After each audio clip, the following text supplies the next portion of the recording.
You want precise edits. You want control. Caimera gives both. Start with the generation you wish to edit.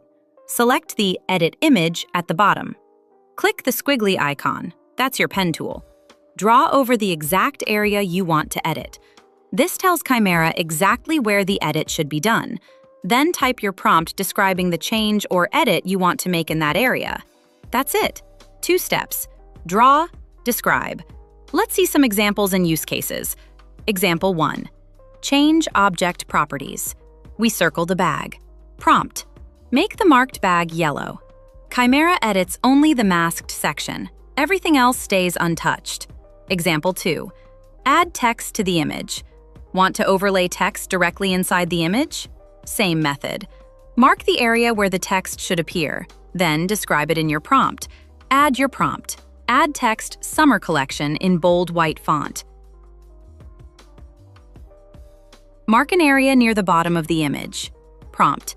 Add text 50% off in large red font. Draw a banner area. Prompt.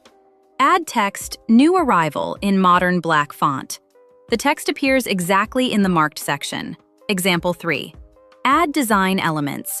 You can add atmosphere and design details the same way.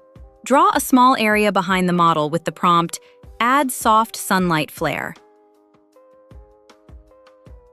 Draw near the background wall and prompt, Add graffiti. Wherever you draw, that's where the magic happens. Example 4. Place objects using a reference image. Want to add a specific product or accessory? You can upload a reference image. Mark the placement area, upload your reference, then add your prompt. Place this watch on the wrist. Draw on a table. Upload perfume bottle reference. Prompt. Place this perfume bottle on the table. Every edit stays within the area you define. Try it on your next generation and drop your results in the comments. If this helped, subscribe for more Caimera tutorials.